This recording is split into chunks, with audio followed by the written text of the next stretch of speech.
everyone wants to know. We are getting questions in from our viewers, people wondering, where is Gabby Petito's fiance, Brian Laundrie? And what do his parents know about his whereabouts? They were spotted earlier today leaving their home in a red pickup truck. They were on their way to pick up this car. So a Mustang, there it is, that police hauled away earlier this week. So far, they've remained silent about their son's whereabouts. Meantime, check out what their neighbors told Fox News about their activities on the day that Gabby was reported missing on September 11th. I noticed that they got a new camper for the back of the pickup. I saw them loading it up, and so I assumed they were preparing for, a camping trip. The parents going on a trip, I can see that, but taking their 23-year-old son in a small camper that's on the back of the truck struck us as odd. Wow. So there are all sorts of theories about when and where Brian took off and went to. One of those theories is from John Walsh. Here's what he said on CNN. This family did not help at all. And it's this girl lived with them. This lawyer, this wonderful lawyer, called the cops on Friday and said, we're doing the right thing. We're going to tell you that Brian went to that reserve. You know what it was? It was a red herring. They bought Brian 4 more days to get away. They bought him 4 more days to run. It's disgusting. At some point, this family, this mother and father have to realize that somebody's beautiful daughter was murdered by their horrible sociopathic son. Strong words. For more on this, we are joined by child advocate for the National Center for Missing and Exploited Children, as well as the co-host of In Pursuit with John Walsh on ID, Callahan Walsh. Thank you so much for joining us on the show. So we just heard what your father thinks. Do you agree? Did Brian's parents give him a head start, in your opinion? I share the same opinion as my father. Maybe no surprise there. But the parents absolutely bought this guy time. Now with the neighbors coming forward with the alternate timeline from what they witnessed, seeing this mini camper being packed up and leaving for the weekend, even saying how strange it is that a 23-year-old male would be camping with their parents in such a small camper. We know the parents are lying about the timeline. They're buying him time. They're providing him resources, and I think it's all the more reason that we need to really not trust the Laundrie family when it comes to where Brian is. So Callahan, a lot of people are speculating where Brian is and if he's even alive, or will he be found alive? What are your thoughts on this? I think he will be found alive. I think this guy's too narcissistic to kill himself. I think he's going to go out. I think law enforcement's going to find him, but I think it's the public that's going to do that. I think it's the public that's going to provide law enforcement the tip.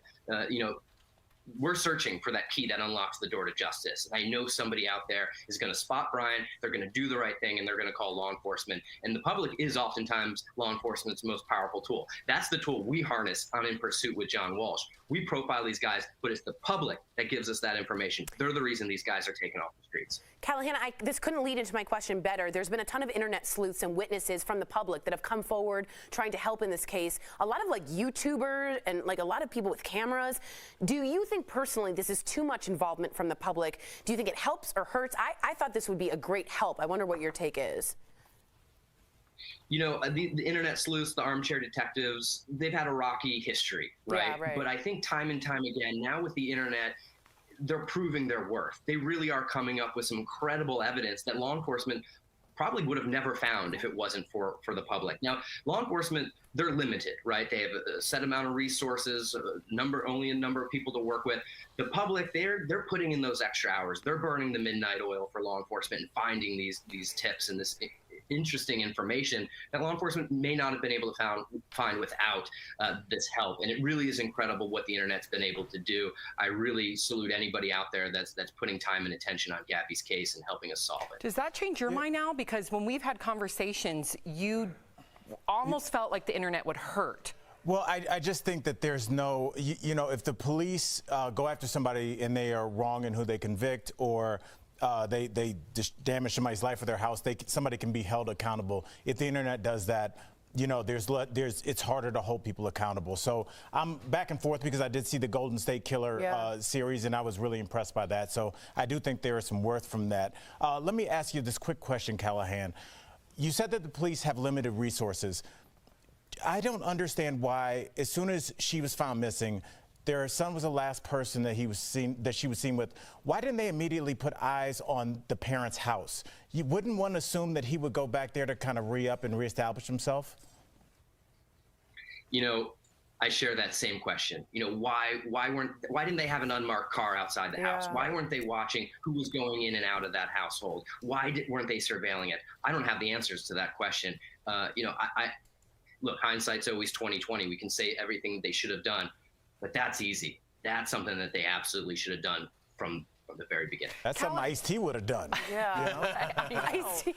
Yeah, Callahan, really quickly before we go, we only have about 30 seconds.